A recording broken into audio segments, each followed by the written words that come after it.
Do you need something? Have a few minutes to talk? Certainly. If you don't mind my saying, you don't really seem like an assassin. You've spent too much time fighting thugs who think custom-painted armor makes them professionals. The Hanar trained my body for this role since I was 6 years old. You've been killing since you were 6? Of course not. I didn't make my first kill until I was 12. They were training me. I was not to be used and thrown away. I was an investment. You were a child, not an investment. I've given you the wrong idea. They valued me, yes, as a resource, but also as a person.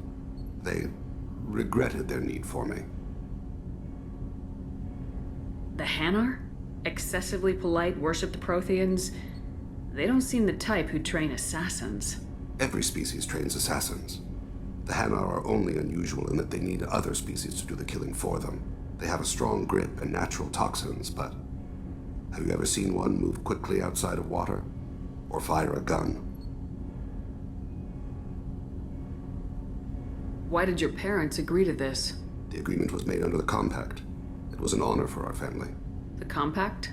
We live on the Hanar homeworld because they rescued us, some of us, from extinction. We owe them our lives. That is the Compact.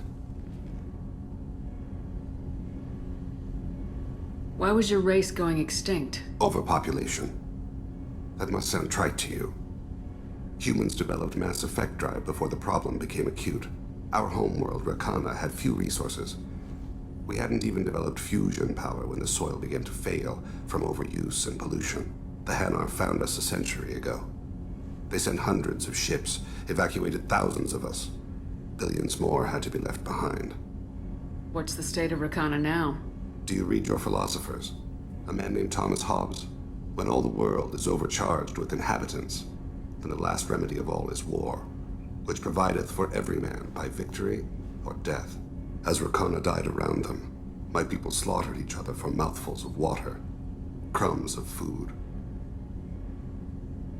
What exactly are the terms of the Compact? There are many things the Hanar can't do, even with mechanical aid. They ask Drell to assist them. This can't be legal. They made your whole race into slaves. Don't insult me, Shepard. Anyone can refuse to serve. Few do. We owe our existence to the Hanar. We are proud to repay the debt. The way you describe it, the Hanar sound like weaklings. Out here, they are. But if you could see them in the encompassing, the oceans of Kaje, you would see them differently. A stream of silver in the dark, looping, diving. So fast the eye can't follow. Laughter like the squeals of a child vibrates the water. They fly over the black of the seabed like birds, plumed with the light of heaven.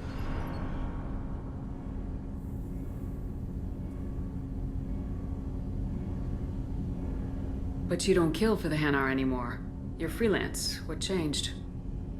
I was asleep for a long time, yes. I paid no attention to what my body was asked to do, but then... Laser dot trembles on the skull. One finger twitch. He dies. Then, the smell of spice on the spring wind. Sunset-colored eyes defiant in the scope. The laser dances away.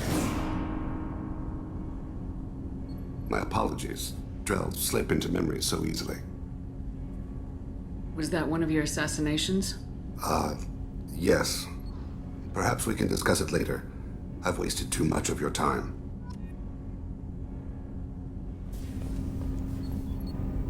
Do you need something? Have a few minutes to talk? If you wish. The last time we talked, you started speaking about a past event as if you were watching it. Drell have perfect memories. We can relive any moment in our lives with perfect clarity. It's difficult to control at times. Some of us disappear into, let's call it solipsism. What do you mean, solipsism? When a memory feels as real as life, it's as valid as life. Thinking about a moment brings back the smell of cut grass, the warmth of another's hand on yours, the taste of another's tongue in your mouth. Wouldn't you rather lose yourself in such a memory than spend the night alone, staring at walls of metal and plastic? Isn't that a rather personal memory to talk about? Forgive me. Lately, I've spent a great deal of time reviewing my life. I didn't mean to make you uncomfortable. Isn't there a risk that you could lose yourself in bad memories as well? Of course. Remembering the times I've taken bullets is unpleasant. But I can look at my knee and see it's not shattered. The memories that are hard to escape are those of despair. You can remember everything that happened in your life? Nearly. I expect if we remembered the birth trauma, we'd never recover from it. You can relive every assassination you've ever made? In perfect detail. Every mistake I made. Every target's last breath. That sounds difficult. At any moment, you could relive the guilt. Guilt? No. I've never felt any particular guilt about my contracts. My employers killed them. My body was only the tool they used. If you kill a man with your gun, do you hold the gun responsible? My gun can't decide right from wrong. You clearly do. My soul does. But my body is merely flesh. Flesh whose reflexes were honed to kill. Drell minds are different from humans. We see our body as a vessel, and accept that it is not always under our control. So you don't assume any responsibility for the things you do? Not every action performed by my body is a result of conscious choices. I take responsibility for those that are. Humans often believe in a soul distinct from the body. A spirit responsible for moral reasoning that lives on after the body's death. Our belief is just a bit more literal. The last time we talked, you remembered one of your assassinations. Something about sunset-colored eyes? That time. Laser dot trembles on the skull. Spice on the spring wind. Sunset eyes, defiant in the scope. A bystander noticed my spotting laser and threw herself between me and the target. She couldn't see me, but she stared me down. Did you take the shot? Not that day. It was odd that you just blurted that out. Just another vivid Drell memory? No. She was a vivid person. I should get back to my duties.